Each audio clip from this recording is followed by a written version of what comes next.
morning. Good morning. Nice rainy morning, huh? At least it wasn't raining too bad on the way here. It was crazy this morning, at least waking up. Anyhow, my name is John Perbanik, and I'm president and founder of the Diversity Initiative. And I'd like to firstly begin by just thanking everybody here for joining us today. This is the last of 4 events that we received funding from the Department of Economic Opportunity to encourage the inclusivity and hiring of individuals with unique abilities. So thank you very much for joining us.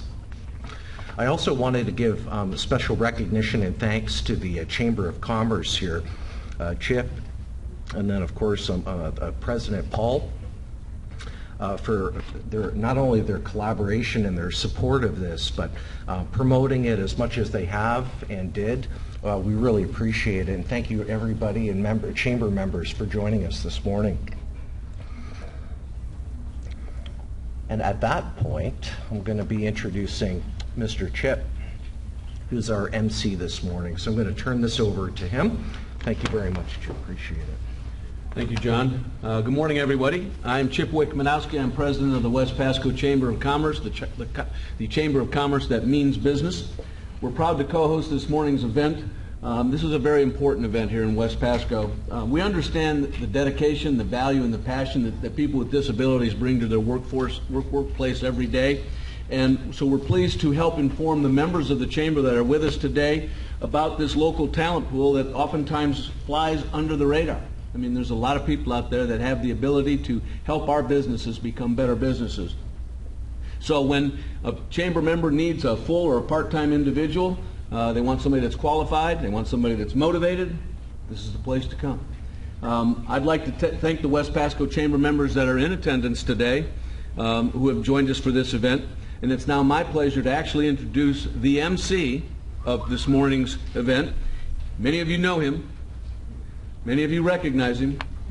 But he is Steve Sherdell. He's the first vice chairman of the West Pasco Chamber of Commerce, but he also owns several radio stations, including the ever-popular Hits 106. Steve Sherdell. Thank you very much, Chip. I appreciate that. You know, I always tell people, and I only say it half jokingly, I always say I'm always thrilled when somebody asks me to MC, and I'm always surprised if they've heard me before and they ask me to come back. So some of you folks have heard me before and you're here, that's good. But seriously, glad to be a part of things this morning. Glad to be here. You know, it's interesting, as I find myself getting older, I hear myself saying things that my dad used to say and that my grandfather used to say, you know, and it's funny how time marches on. But I want to share with you this morning a couple thoughts of mine, you know, before we start the program, if that's okay. And one of the things that I wanted to share is that I think that there's a problem in today's world with the workforce that is a disconnect between employers and potential employees out there. And what I mean by that is I have a lot of family members and friends. I'm a fairly social person, and I'll be out in an environment where there'll be some unemployed folks or underemployed folks. And the gist of the conversation is, there's no good jobs out there. There's no good opportunities out there. I really need a career. And you listen and you buy in and you kind of get that. And then I'm around my business friends at a business event, and the conversation goes the way of, you know what, I just wish I could find some good, responsible people that would take accountability and take responsibility for what they do. And I wanted to share with you that my own opinion is I think one of the greatest disabilities out there in today's world is an attitude disability, with people that are perfectly able to complete every task and do everything that they want to do. And I think for employers out there, that's created a situation where we're not only willing, but we're driven to look beyond things that might be an obstacle in the very beginning to employment. If I could just take a minute, I want to share a story with you. It's one you may want to use, but I'm a big believer in attitude and ability. You know, there's an old saying, it's not the size of the dog in the fight, it's the amount of fight in the dog, if you've heard that. And this is one of my favorite stories, and sometimes when somebody leaves me, they get a nice letter of recommendation and a handshake and wishes for a good future, and sometimes they get a polite goodbye and a little brass cannon about this big. And I have a brass cannon on my desk, and I look at it every day, and the reason is the story I'm about to tell you. There was a guy that bought a hardware store in a small town, and he was operating his hardware store, and he saw a guy that was terminally unemployed outside. The guy didn't have any reason not to work. He just didn't work. He would bum change and pick up cigarettes and things like that. And so he thought, I'm going to do something good. And there was an old brass cannon in the middle of the town square. And what he did is he called the man in his office and he said, look, I'll give you money for lunch every day, and I'll give you money for cigarettes every day if you will polish that cannon. I'll give you the polish and I'll give you the rag, and you go out there and you do it. And the guy seemed to get it. And he went out there and he polished the cannon and he got it looking really nice. And they did that for about a week, and he would give him his lunch money every day. And about 2 weeks later, the guy walked into his office and he said, look at that cannon. He said, it looks beautiful. I want a raise. And the guy that owned the hardware store said, you want a raise? And he said, yeah, the cannons never looked that good. Pay me more money or that polished. So the man decided he would explain that it was a perception issue. You know, we're trying to get something done here. He explained it to the guy. The guy went out, polished the cannon for about 3 more weeks, walked into his office the next time, threw the polish and the rag in the guy's face, and said, you can keep your polish, I quit. And he said, you quit? He says, yep, I've been saving up my money. I bought my own cannon. I'm going into business for myself. So the whole point is, it's attitude sometimes that's important. And I want to share with you that we have an employee that came to us through a representative of an organization that came in my office one day and said, we have a young man that has a challenge in his life. He was born without fully formed legs. He has prosthetic legs. He loves audiovisual things. He's worked around concerts and things like that. He wants a job. He'll give it 110%. Would you employ him? And my first thought was, honestly, I'm a busy business guy. Do I need this type of a challenge? And then I remembered what I always preach about attitude, and the fact that knowing what's on the inside of somebody is so much more important than the outside or the physical appearance or anything else. And his name is Mike, and he came to work for us about 2 years ago. We have him run our boards during a remote. If you've ever heard a remote broadcast, that's where the on-air person says, and now we're live out at Friendly Kia, and they're supposed to be live on the air. If you have the wrong guy back in the office, you have dead air. You have nothing on the air. We've had people before that have been board ops that have showed up late, haven't showed up at all. We try to start the remote and there's nobody there, and Mike has been exceptional. So I want to say firsthand that hiring Mike was one of the best decisions I've ever made. We've actually semi-adopted his kids. He has a wonderful family. He's a good guy. And the thing that I really find most rewarding is the value that he seems to get from us. And I'm not talking about the paycheck or how he's involved, but the value of being part of a team. When his kids came in at Christmas time to see the radio station, we put them on the air, and I told them the story I told you. I said, if your dad wasn't here, we would have nothing but dead air. And they went like, wow, my dad is a powerful guy. He's an important guy. So I just wanted to share that with you. And I think that's really going to be the gist of what we hear this morning. Before we do the first presentation, I'll ask Paul Friedlander, the membership coordinator with the Chamber of Commerce, to come forward and do our invocation.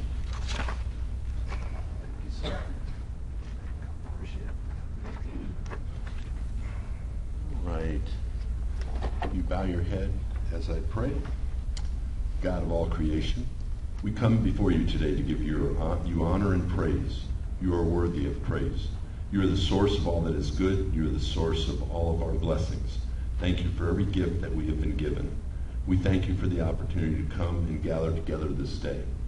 At this point, I'd like to also thank the men and women that are serving our country and that have served our country, and ask for a hedge of protection, as they are the ones that allow us the freedoms to gather.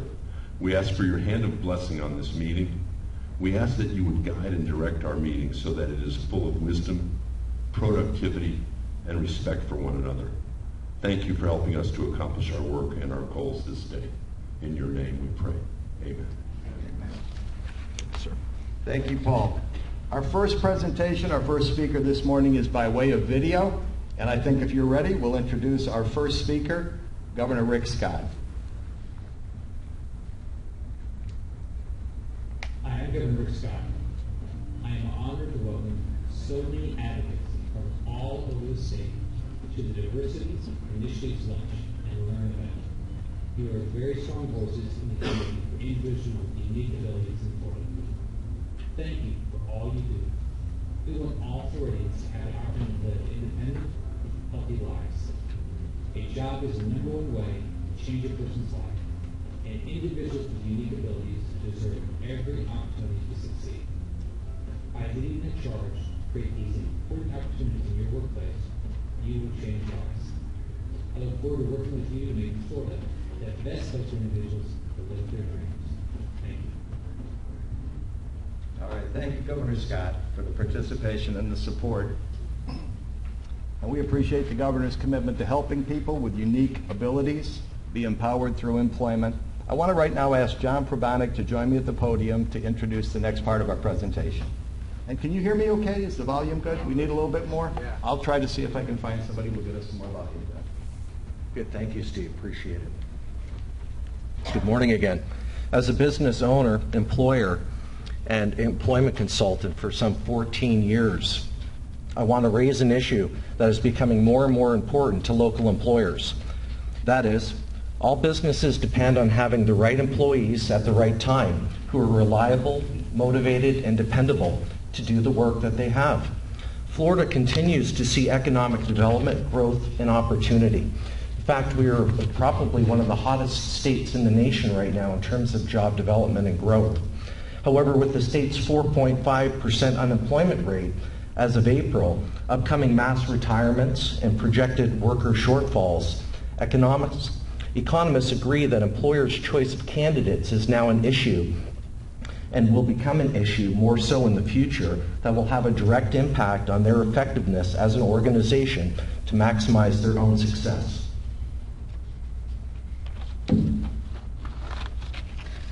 Some industries, such as healthcare and construction, are already experiencing these challenges. Today, I would like to share how TDI is helping local employers with these exact problems with our existing free employment services or building of services that may be more effective for your organization. So that you may know I talk from experience, TDI has partnered with hundreds of employers in the greater Tampa Bay area on a no-fee employment solution basis. To date, we have facilitated over 1,700 employment matches. What you will learn about today could help you get more choice of candidates, make hiring easier, and more. Please listen to the next introduction video about TDI's no-fee services for employers. If what you learned today offers some benefit to you, please be sure to fill out the yellow insert cards and hand them to staff on your way out. Thank you very much.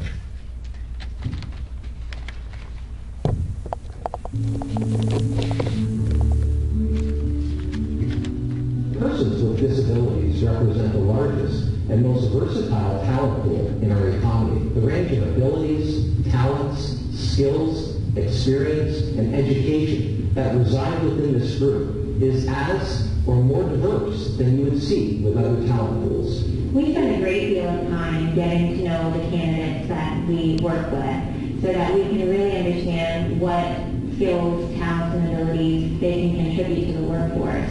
For many small businesses, we become an extension of their HR team. We have already worked with that individual to know that they're motivated and reliable and to meet the needs of the business. So because we've invested the time in getting to know the candidate as well as the organization and their needs, when we refer a candidate to a business, there's a 90% chance that that person's going to work out, not just 50-50 like traditional hiring methods. And then I got this job and it's really a lot of fun out. You know, they gave me an opportunity to work at the clerk's office and it's a lot of fun. I've been doing a lot of work. She's been with our office since September of 2008. She's very good. She comes in on time. Once you explain to her what she needs to do, and you show her what to do, she does it. Well, I work with Patty. She said herself, if you understand that their culture, the needs of their people, will she help me find jobs that fit what I need to do. And she also educates them about their culture, and that's very important. I feel proud that I'm able to provide for my family. And I'm happy that I'm able to overcome a lot of obstacles. If you hire a person with a disability, know that they will work very hard. And also, if they're able to do whatever you give them. Anjali is a true asset. She came to us from the minute I did her phone interview. She was so warm, and it's very helpful to have someone like Anjali answering the phones. She also has a great work ethic and is completely compassionate to our population. TDI has been very supportive of our staffing needs. They give us good quality candidates.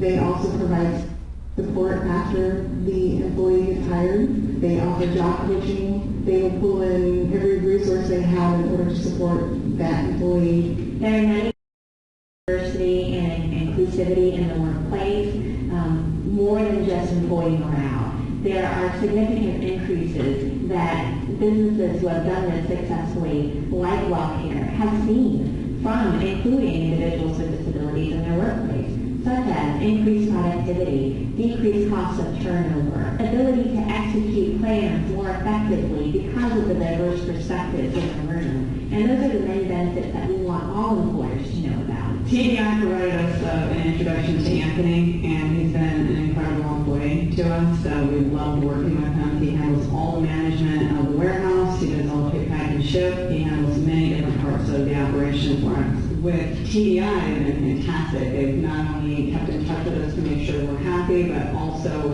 have coached Anthony to make sure that he's doing the work that he needs to do and that he's successful at his job. We did ever need another employer, we definitely use TDI again. They actually care about you, they think you work something, that's what we all need. We all need to get up to work something. We have value in life. It gives you purpose.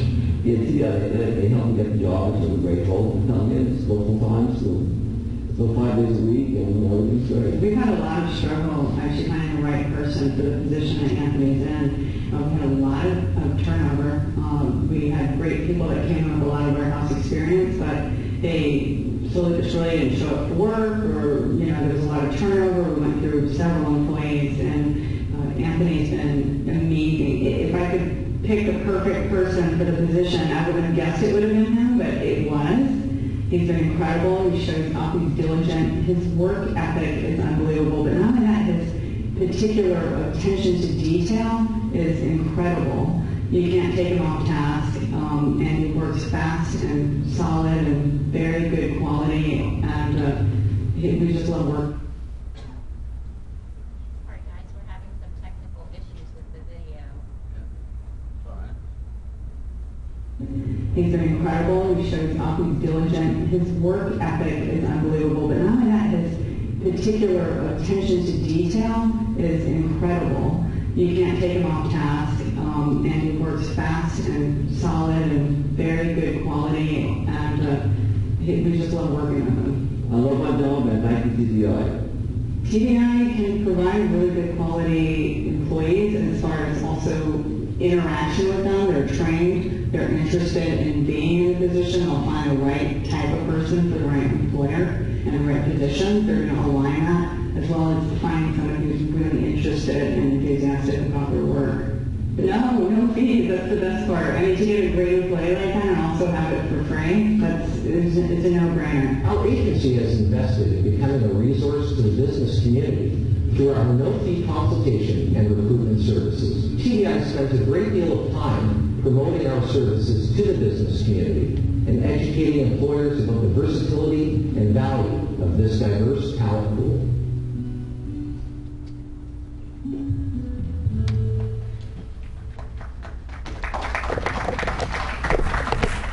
All right, John, thank you for the video on Diversity Initiative's no-fee service for employers.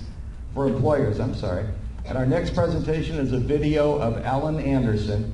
He's an international expert on employment solutions who spoke at a prior TDI Lunch and Learn. Alan Anderson.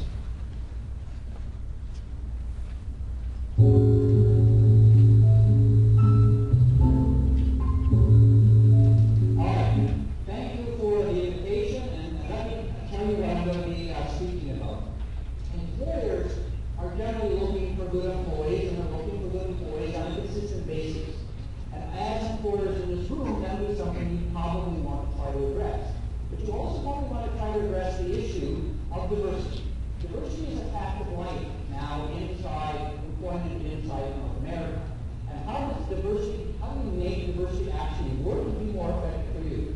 What I wanted to tell you is some of the information that we gathered over the last number of years around our conversations with employers and service providers around things that can make diversity a greater success. Now, my company is based in Canada. It's based in Canada. It's based in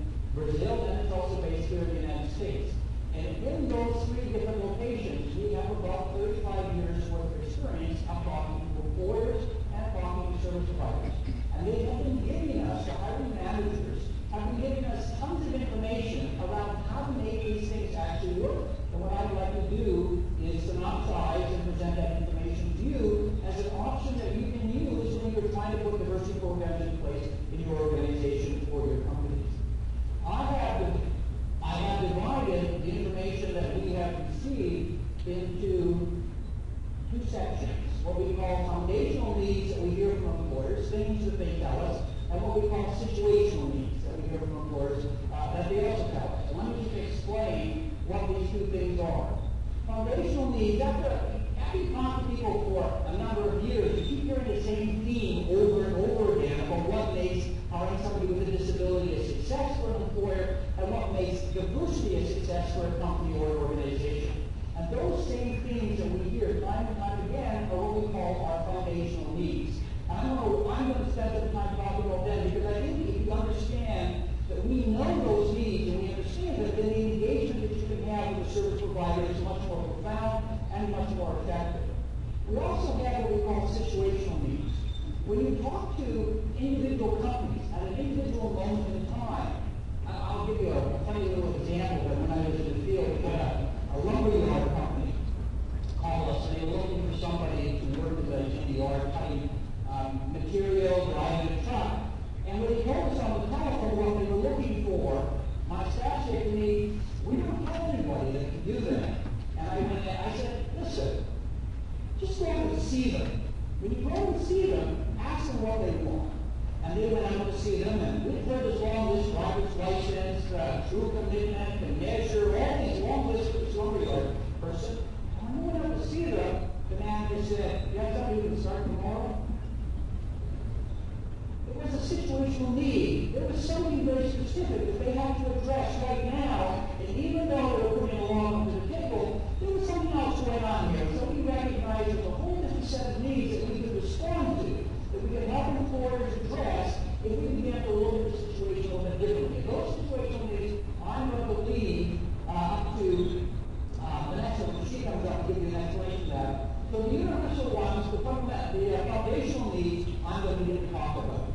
And at some point, if you have any interest in talking more about this, you can have TBI. I will still be here if you want to see how these might apply to your organizations. All right, I've just listed the four main needs that we address, and we see over and over again that can add some value both to employers to say, yes, please say this when you're looking for somebody so that they will understand what you want, and you will feel comfortable getting into that relationship. The first one is, employers continually say to us, make sure you listen to us. I cannot tell you the number of times I talk to employers who say, I would really like to be involved, but the challenge is they don't hear me. They don't understand what I'm saying and what I need. And therefore, because they don't hear me, it's very hard to get into this relationship alone because I don't really understand it, I don't know what to do, and yes, I really do need them to listen to us. And if you believe this, and this is such a fundamental idea for us, if you believe in listening to the employer, if you believe in understanding what they are saying, the circumstances they are facing, you are truly believing in making sure it's the ability to do the job that is the focus of the decision and not the disability. When you truly listen to an employer, and the employer truly can tell you that themselves, they themselves will begin to disregard the disability. Because what are they focusing on? As an employer, you will notice, you are focusing on, can this person do this job? That's all we have to focus on. But if we begin to focus on things like, my favorite line is from employers, do not sell me the disability. I'm not interested in buying the disability. It's irrelevant. Sell me the candidate. Tell me what that candidate can actually do for me, can do for my company. I believe in the cause, well, I don't get it. But I give about the person I'm hiring. I don't care about them. I care only if they can do the job, which is a blessing to all of us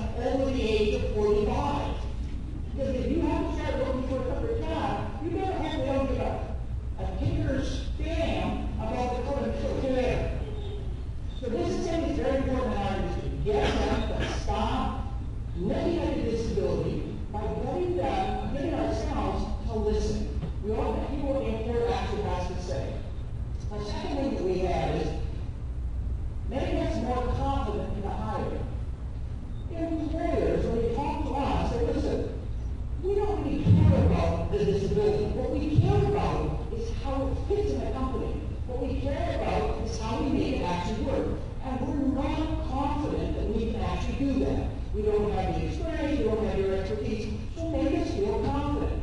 Help us get beyond the resume. Help us understand this person at a deeper level. I'm going to give you my funny example when I was dealing with some HR directors in Missouri. And at that time, we were asking them to hire people with who are visual impairment or were blind, and most of the people who were blind. And the HR manager came up to me and said, Al, we would love to hire these people. He said, we don't know how they culturally fit in.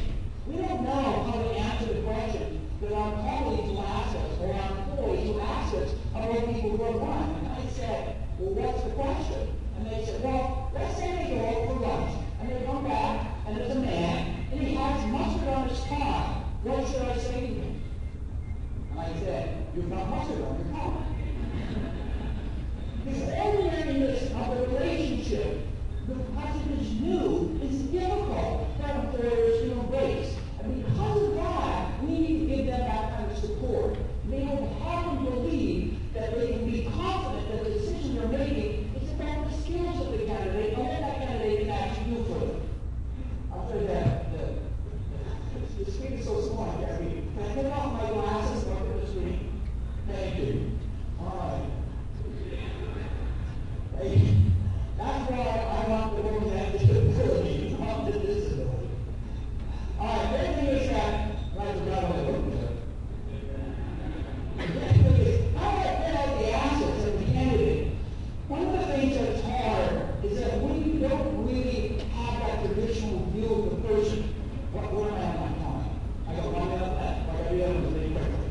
When you don't really have that traditional view of the person, it's hard to know how to get involved with it. So help us pull out those assets that we can of the individual. And look out for our interests. Employers want us to say, when you've got something great, tell us about it. Look out for us. Help us solve problems ahead of time. Help us know, or help us plan how we can use this in other ways to take us to places. The most common example I get after a course hired from us is to say this: when you've got another great person, tell me. That's going to help me. I don't want you just to wait like another job opening. I want you to come and tell me. Why? Because it makes my life easier. It's the idea of listening to that particular employer. And then finally, and then I'm going to stop the minutes and give it over to Vanessa Rodriguez, over there who's got a better voice than I do. Work ethic. For some reason, work ethic is sifting away like sand. It's the funny. I'll give my final example. I worked with another lumber company, HR director, and I said, what is your primary problem? And she said, I can't get anybody to work overtime. But anybody double time, overtime. And I said, what? Can't get anybody to work overtime? She said, no. She said, no, it's just part of how people think now. Their job's 9 to 5. I can't get a bigger commitment than 9 to 5. And I think that's when I was a kid. What did your dad tell you when you were going out to work? Work your ass off. Right? Think all the other time you forget, what? If they didn't buy a car, you're not using a baby car. So, that mentality that they're dealing with, they're wrestling with some new ideas. Where they're coming from, I don't know. But it's an advantage if we can hear that and we can provide new types of solutions to those employers.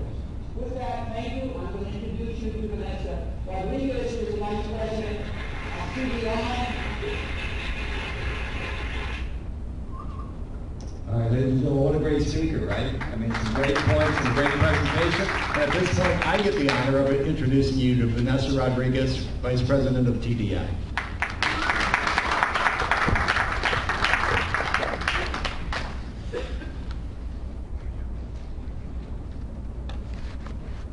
Well, thank you very much, Steve. Isn't our MC just doing a great job this morning?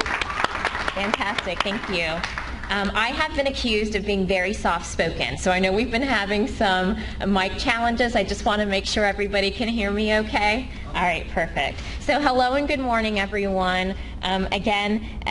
Thank you for coming this morning and giving us the opportunity to share with you some of what we do here at the Diversity Initiative. As John mentioned, today does mark our final presentation in a series of 4 through the Department of Economic Opportunity that allows us to share with employers the value of diversity and inclusion of persons with unique abilities in the workforce. especially given some of the trends in our state with economic development and challenges with recruitment that John mentioned earlier in his presentation. All of us who hire know that in a perfect world, finding the right candidate at the right time would be an automatic thing. But in reality, we know that it's not that simple. But at TDI, we would like to help make it a little bit more simple for you.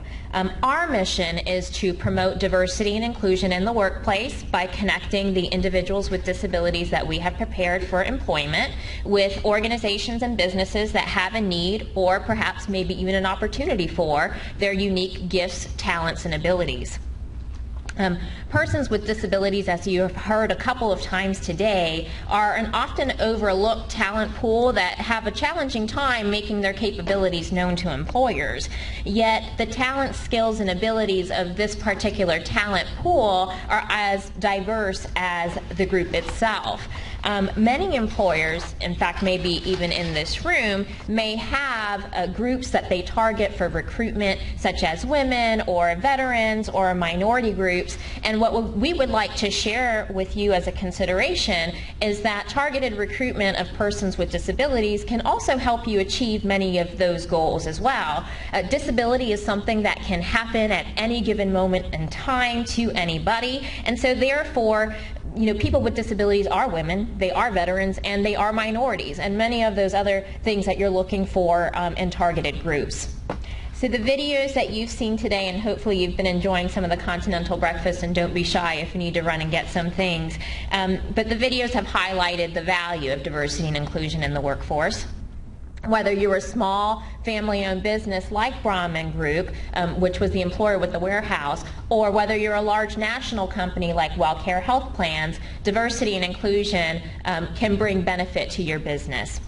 John and I have a combined probably more than 25 years of experience meeting with employers, and what they tell us oftentimes is not that they're not wanting to hire people with disabilities. The attitudes are very positive, actually, intention to hire, but the challenges come in not really knowing how to access this talent pool or where to begin, and that's really where TDI can come in and help fill that gap.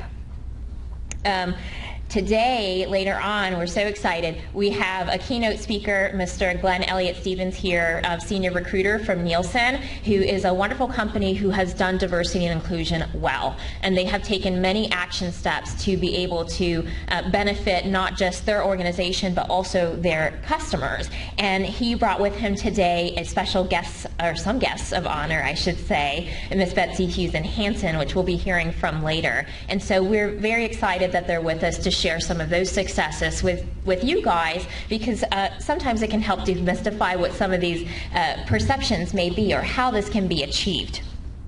In the last video, Alan told you about foundational and situational needs, with foundational needs being those needs that are common to most employers, such as needing reliable, dependable, or motivated candidates, and situational needs being specific to an employer, specific to tasks that need to be done, and specific to a given moment in time. So let me tell you a little bit how we at TDI address both. So as you may have learned in the introductory video that John introduced, all of our services are provided on a no-fee basis. We're able to provide the services on a no-fee basis because of public funding. So there are 4 steps in how we as an organization do business and can help you achieve some of your diversity and inclusion goals related to hiring persons with unique abilities.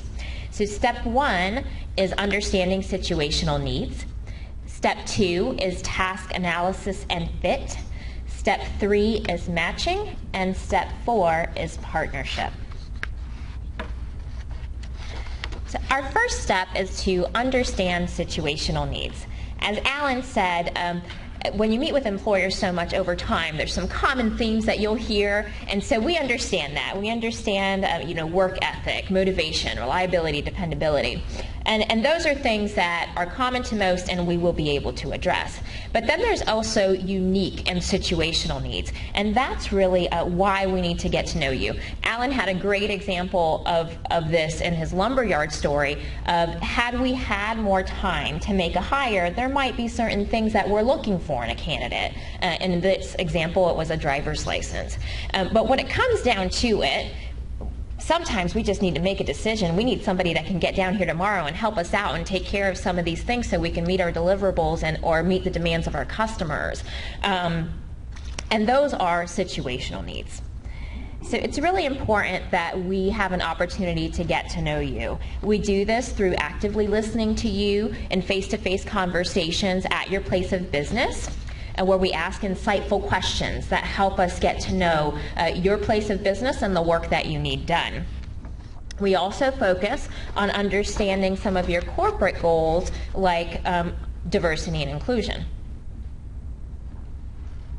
So building on our understanding of what we learned regarding your situational needs in step 1, step 2, task analysis and fit, looks at the specific job and the associated tasks with that job that need to be done in this moment. So what are the important tasks in this job?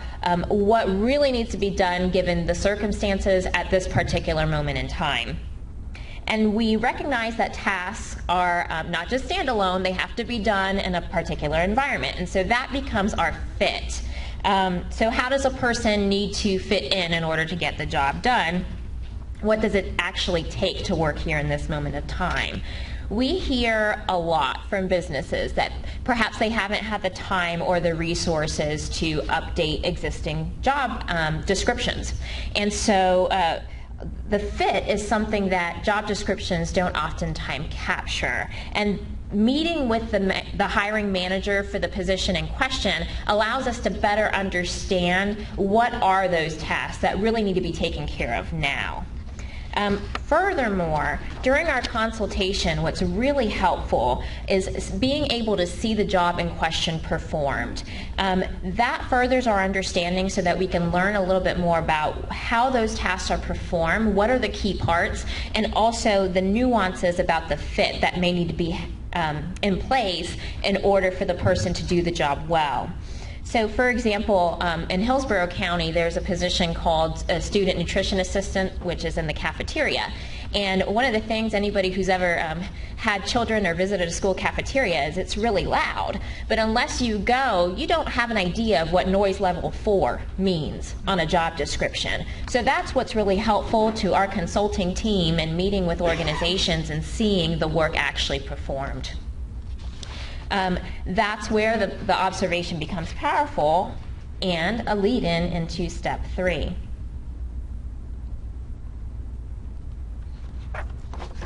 So now that we know you and we know the job, step 3 is matching. At any given time, our talent pool ranges with entry-level to professional-level candidates, people seeking limited part-time opportunities, part-time or full-time opportunities, ranging a variety of industries. And the majority of our candidates are seeking entry-level part-time positions. So one of the unique ways that we've been able to assist organizations is by offering solutions that perhaps haven't been entertained before or thought of before. And one example of that is task reassignment. So because a lot of our talent pool is looking for entry-level part-time work, one of the opportunity areas for businesses we have supported has been reassigning some of those entry-level tasks. Many of us have copying, shredding, those types of things, and taking them away from the more skilled workers like managers and engineers so that they can focus on the skilled jobs and reallocate those assignments to somebody who can do them. So candidates who work with TDI first participate in a comprehensive state employment program, and that program promotes job readiness and identifies a job goal that is in line with their unique talents and abilities. And this is all before they're referred to TDI. Once they begin working with TDI, we then spend at least 6 weeks getting to know our candidates, because we really want to understand what their contributions can be to your place of work and what they really have to offer you. We have an in-depth knowledge of our candidates, so that makes us better prepared to know when we're meeting with you whom we might recommend for the position. As Alan mentioned earlier, this is what helps us to help you see beyond a resume. So our decision to recommend is based on 3 different factors. Number 1 is understanding your job well. Number 2 is that in-depth knowledge, understanding of our candidate. And then number 3 is that we're confident in the recommendation that we are making is one that we believe in. So organizations oftentimes have 2 types of needs, short-term and also long-term needs. And so because our matching process is based on listening and consultation, there may be times when we're not able to immediately address a short-term need. However, the time that you invest in meeting with us will help us work towards your long-term needs. When we do make a recommendation, it's also important for you to know that we don't move forward unless you want to proceed.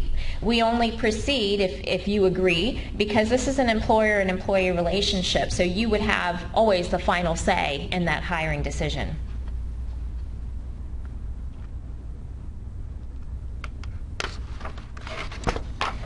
Finally, our ultimate goal is to create a long-term partnership with all the organizations that we work with, where you continually hire from us and we continually provide you with good candidates and great ongoing services, such as some of that you have heard about in the video.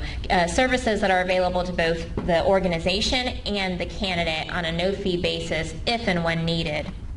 We know you, we understand you, so this puts us in a position where we can make recommendations and look out for your best interests, like Alan mentioned in the video. TDI's value-added commitment is that you will achieve more with us than without us. And so in addition to some of the benefits of diversity and inclusion that you've heard in the presentations today, some of the other ways that we've been able to add value to organizations we partner with is allowing access to resources that you can't get on your own, a faster response time that speeds up the hiring process, less worry about candidates because you have support and also because of the matching process, candidate proposals that give you more choice and also first choice of available candidates. As Alan mentioned, answers to maybe some of your disability-related questions, like the mustard on the tie. We can help with those things. And also we can help with offering unique job solutions for maybe problems that just won't go away, or tasks that perhaps might benefit from a new approach. So if you haven't figured it out yet, we would love to do business with you, and we would love the opportunity to speak with you about that today. So if you have an interest in learning more about how diversity and inclusion of persons with disabilities can be successful for your workplace, or if you have an immediate or upcoming hiring need, or even if you just think our services can help take your organization to new places, please be sure to fill out the yellow inserts in your programs today so that we can connect. Many members of our team are over here by the registration table. John and I will also be available after today's event, and we would love to speak with you, so please come and see us. I believe that concludes my portion of the presentation, ladies and gentlemen. So again, thank you very much for your time. At this time, I would like to invite Mr. Steve Sherdell back to the podium so that he may introduce our keynote speaker and our guests of honor. Thank you, guys.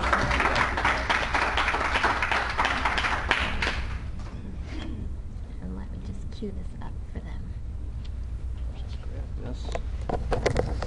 All right, thank you very much, Vanessa. I want to remind everybody that you each received a yellow card when you came in as part of your welcome packet. And the card is for a 3-year workforce development program that's being funded by the Florida Department of Education. If you're a potential employer today, please fill it out. And very important, leave it before you go. There's absolutely nothing on the back, so if you drop it in the mailbox, it ain't going anywhere. So make sure that you leave it here today before you leave.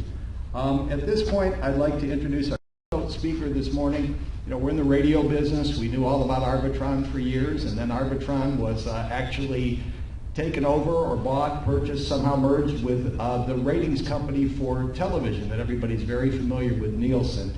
An outstanding company, a large company. Our speaker this morning, Glenn Elliott Stevens, is a senior recruiter with Nielsen Media Research in Oldsmar. And Glenn, please join me at the podium. You're also going to introduce your special guest, Betsy Hughes and Hanson. So help me welcome Glenn Elliott Stevens.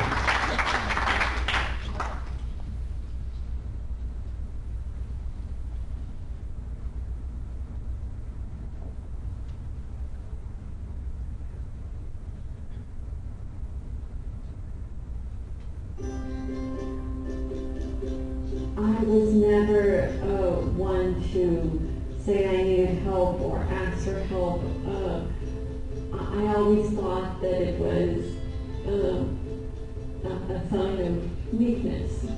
The reason I decided to get an assistance dog was really because my family and loved ones said, "We need this," but Hanson changed all that. When I realized I had finally been matched with a dog, it was like my birthday and 2 dozen Christmases all rolled into one. Mom almost had to pull over because she was crying so much. She was just so happy. We were all so excited. He helped me retrieve objects off the ground, beg for my socks, taking them off. Because sometimes the ground was lower than other days. I don't know how that's possible, but sometimes bending was struggle. All the little things he does for me just adds up so much, so I have more energy to do the things I'm passionate about and things that I need to get done, like school and work. I don't think I could achieve my full potential and do what I have done without the help of Hanson. Until I actually met Hanson, I still felt like I didn't need help. I think subconsciously I was starting to realize that this was my way. I contend this was my way, that I didn't have to struggle through life. My life has been so much more amazing because Hanson is in my life. And that's all to do with CCI and the CCI family. It's not weakness to ask for help. It's actually one of the biggest strengths.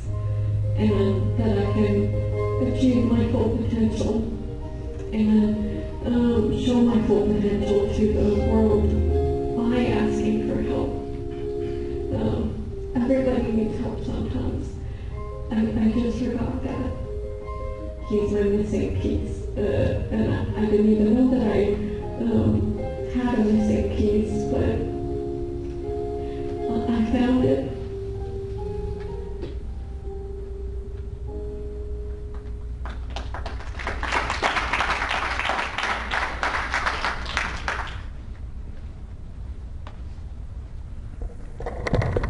Such a crybaby. Good morning. So honored to be here today to represent TDI, wonderful organization Nielsen has worked with. I'm equally honored to introduce to you this morning Elizabeth Betsy Hughes.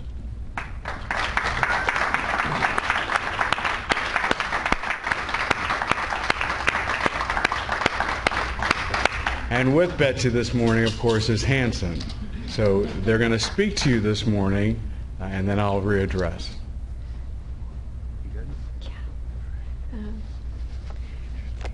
He's the good-looking one. I'm just filler. I want to thank you all for coming this morning.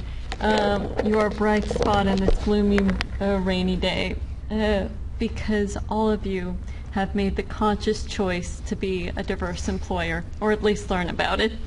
I also want to thank the President and CEO, John Prinovic, and Vanessa Rodriguez Vice President, Project Manager, and Director of Fundraising, Stephen Roberto, for the opportunity to come and speak with you today. I'd also like to thank Nielsen's Project Manager, Diane Sayre, co-lead of ADEPT, the Employee Resource Group, an acronym for Able and Disabled Employees Partnering Together, for being here and supporting Mr. Stevens and myself. I mean Glenn, he tells me that his father is Mr. Stevens, for providing me the opportunity to share with you my voice with each and every one of you today. Like I said, you are truly a bright spot, because you have said, yes, I care. You have given people the opportunity, like me, to say, I can do it. And that is one of the greatest gifts you can give to someone. This in and of itself, Hanson, sit. I know there's all these bunch of people. This in and of itself shows me that there is hope for the future regarding the diversity in the workforce. You are all courageous people. You hold the power to make hiring the disabled a typical occurrence, not an anomaly. I first met Mr. Stevens, Glenn, at a Congressman Gus Bilirakis job fair sponsored by my college campus, Tarpon Springs SPC. Glenn, I got it right this time, was on the expert panel, speaking to participants about resumes, interviewing, and the concept of branding yourself to make you a more hireable individual. As I listened, I tried to be encouraged by all that was being said, but I kept remembering the one statistic from the 2015 Bureau of Labor Statistics, in which it said, for all age groups, the employment population was much lower for persons with a disability than those with no disability. That statistic terrified me. After the panel completed, I introduced myself to each member and thanked them for their participation. I was most interested in speaking with the Nielsen representative because I was immediately drawn to him. Glenn, who, okay, looking too.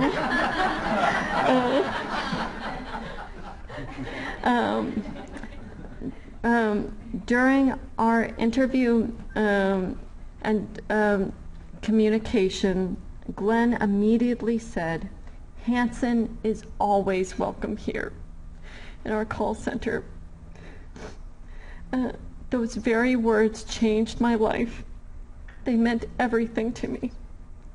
At Nielsen, one of the promises they make to each and every employee is that you can be you, and I truly believe I can. Nielsen has not only become my work family, but my employer of choice. A company who respects daily my desire for employment, recognizes the value of my service dog and my ability to work. In return, I fulfill my commitment. I have never missed a single day of work in the 9 months I've been employed by my work family. I have even worked a full day shift the day that I was scheduled to speak at the Canine Companions for Independence annual gala in Orlando. I worked a full day, traveled 2 hours to Orlando, changed into a formal gown, and spoke that evening. In addition to my perfect attendance record, at Nielsen, every research interviewer is randomly monitored for quality, which represents the consistency of our script reading for each and every phone call. I am proud to say I'm a research interviewer, giving Nielsen selected households the opportunity to be a part of the TV ratings by completing a week-long TV diary. Of my 4 television cycles I've completed during my tenure with Nielsen, I've received a 100% quality during 2. I've also received the flag for a day, pictured behind me, for my highest ranking, which we call PSR at the call center. I've always been on time and at work. Hanson lays quietly under my desk until he is needed, or he has to go outside, in which case I clock out and take my beautiful Hanson outside. Speaking of his beauty, Hanson is so smart that he's been trained to complete over 40 commands, such as picking up things and carrying small objects for me. With Hanson, I can remain independent. In fact, if Hanson had opposable thumbs or could talk, I'm sure he would take my job at Nielsen away from me in a heartbeat. Thinking back now about my initial fears surrounding obtaining a service dog, I realize in my one singular case, these fears were a manifestation from the fear of being stereotyped or classified as unemployable, simply because I was a package deal and needed to come to work with a service dog. Although it was something I truly needed, I also truly believed that this would bar me from being able to find employment. Or, as you saw in the video, I thought my disability, and by extension Hanson, would be looked upon as a weakness. Nielsen has shown me that I am employable. I can be me and love me. I will be forever grateful to my Nielsen family for seeing my ability, not my disability. Hanson and my wonderful company Nielsen, which I've been honored to represent today, both help me realize I am hireable. In conclusion, I'd once again like to express my sincere appreciation and gratitude for the opportunity TDI and Glenn has given me this morning, and I'd like to leave you with a quote from Scott Hamilton, Olympic gold medal figure skater, 3-time cancer survivor, and current board member for the Special Olympics. The quote of Scott's that I love and remember daily is, "The only disability in life is a bad attitude." Thank you and have a blessed day.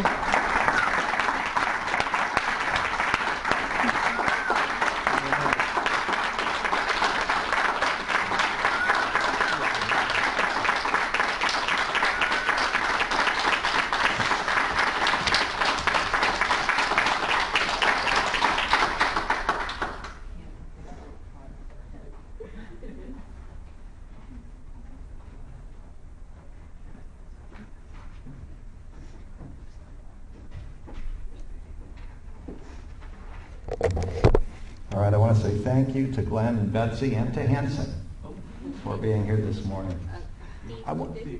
Oh, there's still more. I'm sorry. Okay, I'm very sorry. That's okay. I wasn't sure.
Meeting I mean, that would be a dream job, but I would say fast-paced, a lot of interaction, communication. Doesn't have to do with money, doesn't have to do with the hours that you're working. I really think it's something that you're passionate about, something that you care about doing every day.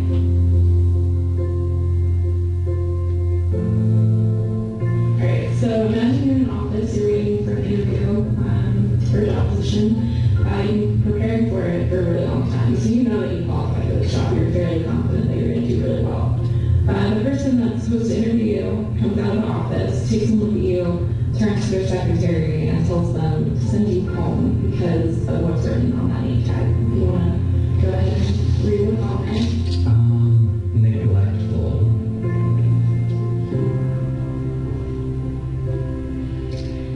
If I was waiting for an interview and someone told me that I had to go home because I was a problem, I would be extremely offended, devastated, I think, because, you know, what I feel about myself is that I am reliable. So someone just having looked at me and made a judgment without knowing me would definitely hurt me. That was our first impression. Yeah, incompetent. I would say that the hiring manager was the one who was incompetent. He didn't do their job. I don't think anybody should be able to just look at me and deny me for thinking that I look lazy. That would be sometimes stereotyping.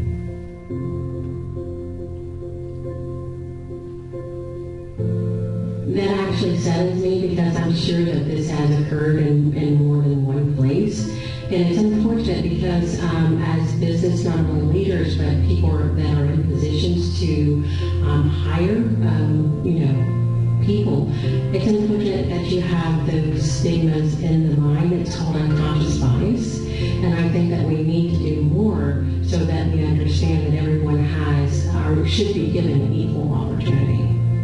Sometimes our society seems to believe that right now, but I definitely think that it's something that can change.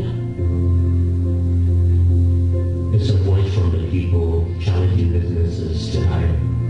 We want to work to help people because there is a stigma. People are afraid, and so I don't think it's their wrong. I think people just don't know how to.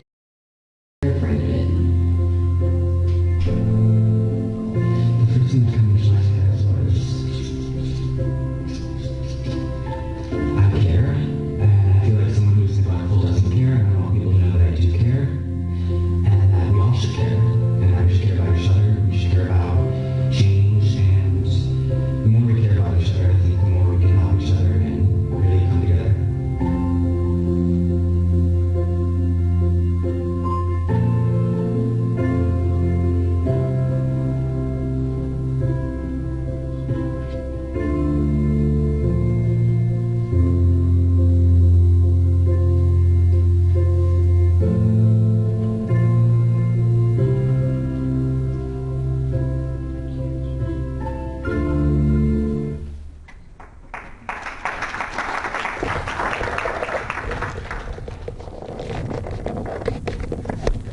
So I already realized Betsy's going to be a hard act to follow. And Hanson. I know this. But I am so thankful to be here today, and I have a few things in the next 3.5 hours I have with you to go over and to share with you about Nielsen's commitment to hiring those with handicaps and disabilities. Most recently, Nielsen has been named in Forbes magazine in the top 30 companies in the world for being a great place to work with regard to diversity and inclusion. We're very proud of that. So, thank you. But I'd like to begin by echoing my sincere appreciation to TDI, adding in Steve Sherdell, which I did not give the name to Betsy, of course, Chip and Paul with the West Pasco Chamber of Commerce. And I know you took time out of your busy schedules to be here today, and like Betsy said, you're heroes, you're very courageous for being here, because you know that hiring individuals with handicaps and disabilities does matter. We've seen some powerful videos this morning, and we've heard some staggering statistics. about the discrimination that takes place in the workplace with regard to hiring individuals with handicaps and disabilities. And this was a very difficult presentation for me to write because I'm an emotional person anyway, but like Betsy said, I'm all heart. And so I see past the disability and I see the ability. I see past the ethnicity. I see past the race. And I think that's why I've enjoyed a career in recruiting over 32 years now. I myself am also disabled. I'm a stroke survivor. In 2012, suffered a stroke and was diagnosed with Crohn's disease.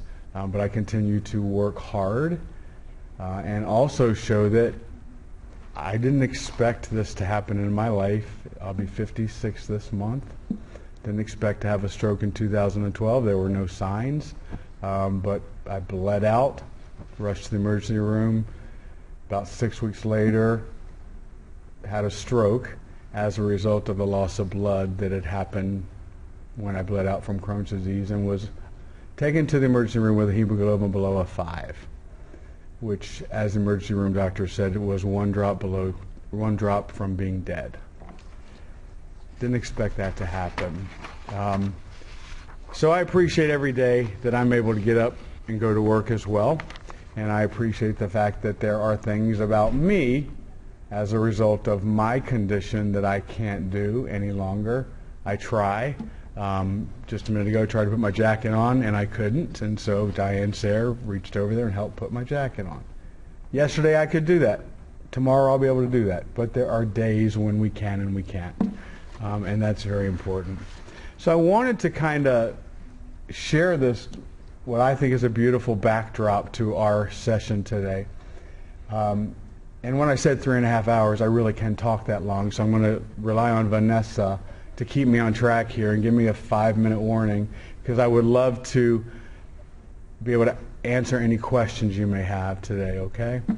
So in your packet that I just prepared for you, there's just a bunch of information. There's some giveaways, and for those of you that are staying for the training session, there's candy, which is to entice you to stay for that as well.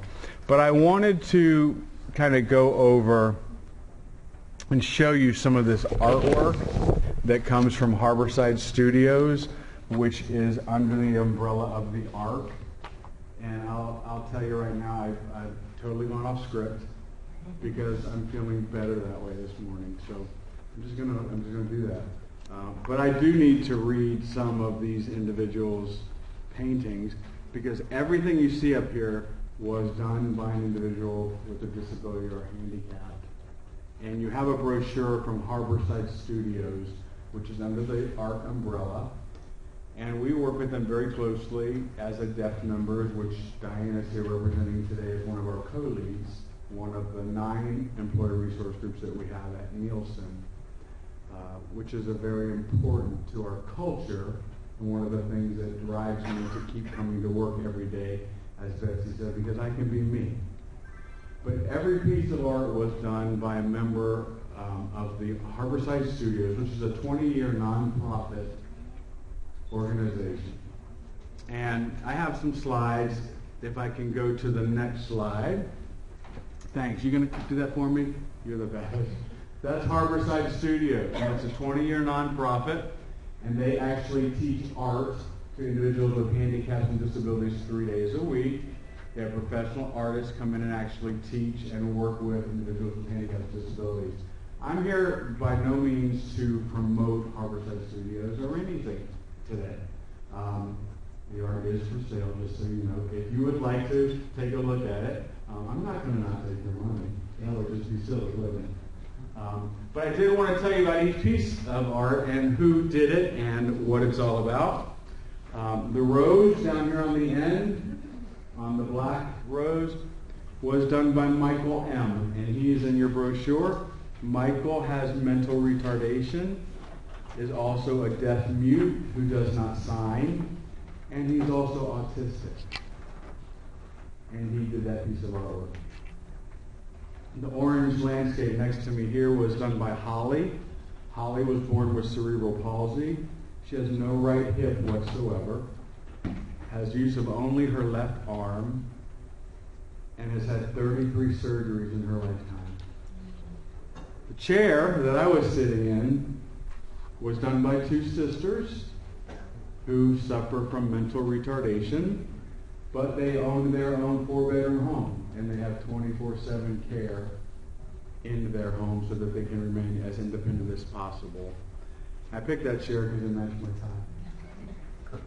So when I went to meet with Michelle, who runs Harborside Studios, Saturday, and we were going through and picking out what I wanted to display today, I thought, oh, I like that chair because I have the tie that'll match. Very important, right? The next one that's to your right of the chair. Orange is my favorite color, so I was drawing everything orange in the studio. Was done by Randy, who has mental retardation, and he is also legally blind. The final portrait down there was done by another individual who is mentally retarded and has very, very minimal verbal skills. The artists that come in to actually teach and work with each of these individuals in your brochure, they can only contribute up to 10% of any piece of art that you see up here. So they may be able to outline for the individual who's actually working on it, but 10% of that piece of art is the maximum that they can actually do themselves, and the rest has been done by an individual I just talked to you about. Now the final one, which is not for sale, is my own personal that hangs in my office. I have Pomeranians. This was done by my buddy Vinny, and you'll see Vinny is in your brochure. And it's not on an easel because I didn't want you to see it that well. I didn't want anybody to get really attracted to it because you can't have it. It's one of 3 that hang in my office that Vinny has done for me.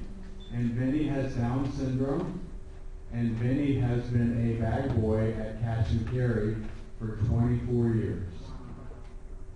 I met Vinny when he first came with Harborside Studios to Nielsen to display their art. We bring them in through a debt. Diane works with them, and they display art for a few days, and the artists come and we meet with them and we talk with them. And I met Vinny because there were a bunch of portraits up there. Can we go forward a little bit? I went off script. So there's just some pictures of Harborside Studios. There's me and Vinny right there. So the first one that I asked for was, I said, darn, I wish there was an Audrey Hepburn because I would have bought that in a minute. And he says, I'll have it for you in a week. And Michelle says, probably not a week, but I'll have one of the artist teachers work with him. And about 3 weeks later, I got a phone call that my Audrey was ready, and it's $50, and then he gets 25 of it. And he took me by the hand to everybody that in the studio, all of his friends, and said, he came, and introduced me to all of his friends. He signed it for me, hung it in my office. The Pomeranians was the second one that he did for me. And then the third one, which are my favorite flowers that hang in my office as well, of Bird of Paradise and White Orchids. And Vinny, again, is a sufferer of Down syndrome.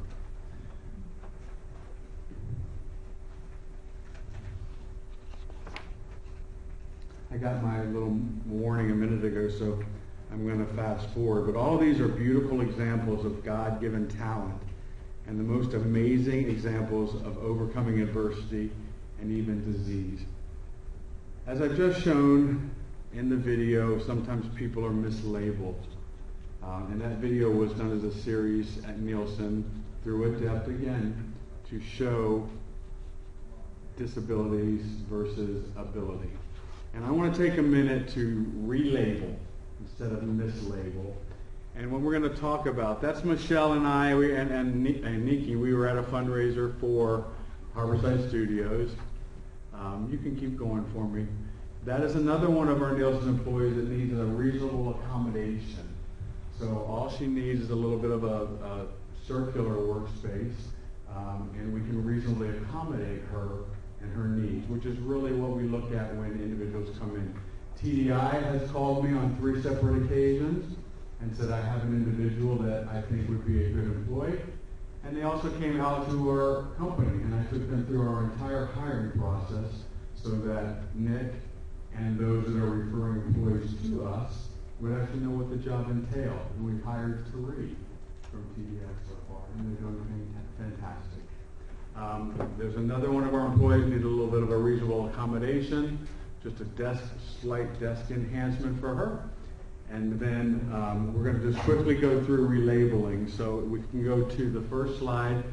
M is going to be methodical. Individuals that we hire or individuals that have disabilities and handicaps, they're very methodical. So if you have a job that's step by step by step by step by step, they can do it. Give them an opportunity. The I is going to stand for intelligent. Some of these individuals are highly intelligent. Betsy's smarter than I am, there's no doubt about that. And Hanson probably is too, to tell you the truth. Hanson's smarter than all of us? Yeah. S is skillful. L would be loyal. A lot of these employees, like Betsy says, 9 months never missed a day of work. Even in a long day. And you got to know that's a long day when you got to take your service dog, you work your full shift, you travel to Orlando, you speak at a gala for what, 250 people? 800 people in Orlando, and then drive back, very, very loyal. We're looking at A for adaptable. Oh, that didn't turn out right, did it? Should have double checked that one. A and official. Okay, I made up my own word. It should actually be adaptable. They can be very adaptable. Individuals with handicap and disabilities can adapt to circumstances, can adapt to different circumstances in their job as well. Good. B is beneficial, like it should be. E is eager. They're eager to be employed. The statistics we heard today are staggering with regard to those who are out there in our workforce, in our communities, looking for work, who would love to work. I am the one that is thankful that Betsy was drawn to my good looks at St. Petersburg College, Tarpon Springs, when I was on an expert panel helping graduating seniors talk about resumes, interview techniques, and things like that. I was equally drawn to her and Hanson as well. And that's going to be a long-term relationship that's 9 months in the works, but is going to go on for a long, long, long, long time. L would be literate. We don't think about individuals with handicaps and disabilities being as literate as they are, but they are, and they want to work, and a lot of them can do the job. They're enthusiastic, and finally, they're dynamic. So what I want to ask of each of you is try to do something. Forward one more time for me, I think. This was Nielsen's Impact Day, Global Impact Day, year 5. And we were working with the ARC. And you guys have an ARC right over the road, which I didn't realize I passed it. So the ARC. We went to the ARC, we repainted their lobby, we sanded down doors, we got involved. That's Nielsen's Global Impact Day, their 5th year, where every employee in the company is not working that day, they're out in the community serving.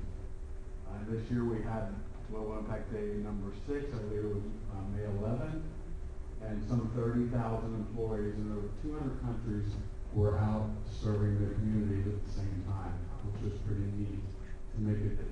And then finally, our Special Olympics Dunedin Parade with the one of the highlights of my year. And everybody's like, Glenn, it wasn't sunny. Why do you have your sunglasses on? Because I couldn't stop tears. There were so many groups in that parade, but every time, and Diane was there with us as well, and this little boy is reaching out for my hand telling me to hurry up because I'm falling back. But we were there with the Special Olympics up in Ellis County, and every time the group that was holding the banner, which Diane's son participates, Jake, was carrying the banner and helping those other individuals carrying the banner. Every time we would approach a new group, the applause would be amazing. The acceptance of that group in Dunedin was amazing.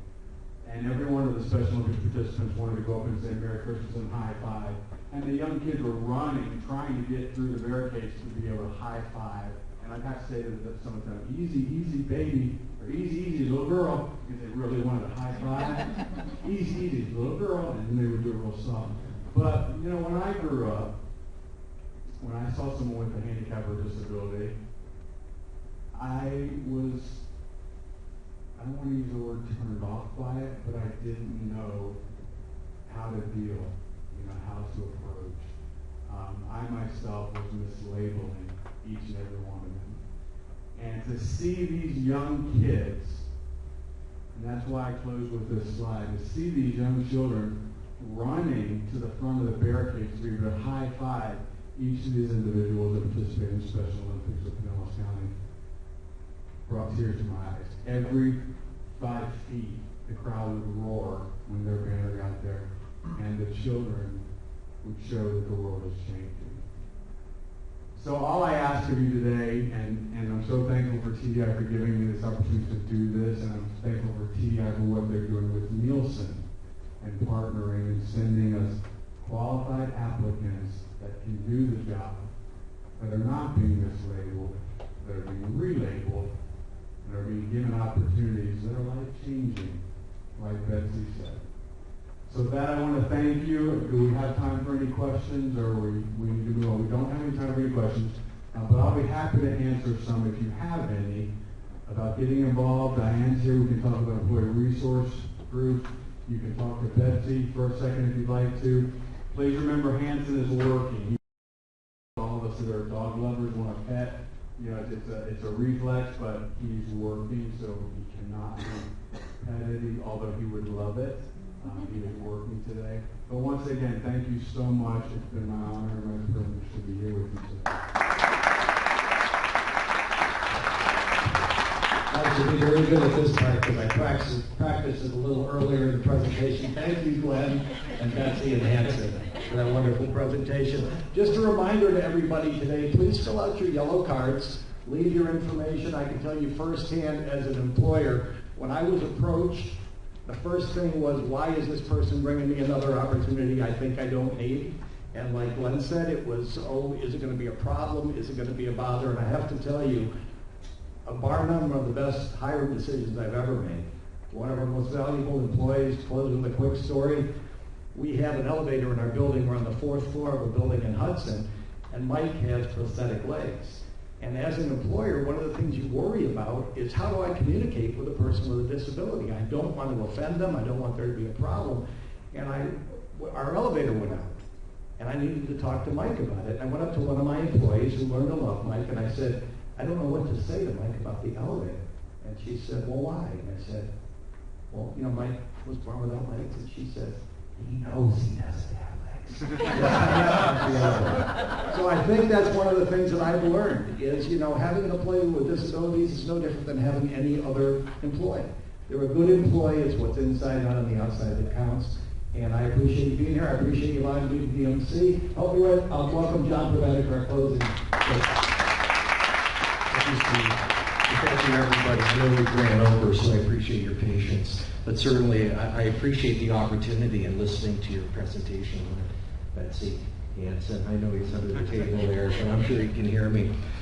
Thank you once again. I'd like to just take this opportunity to thank Steve.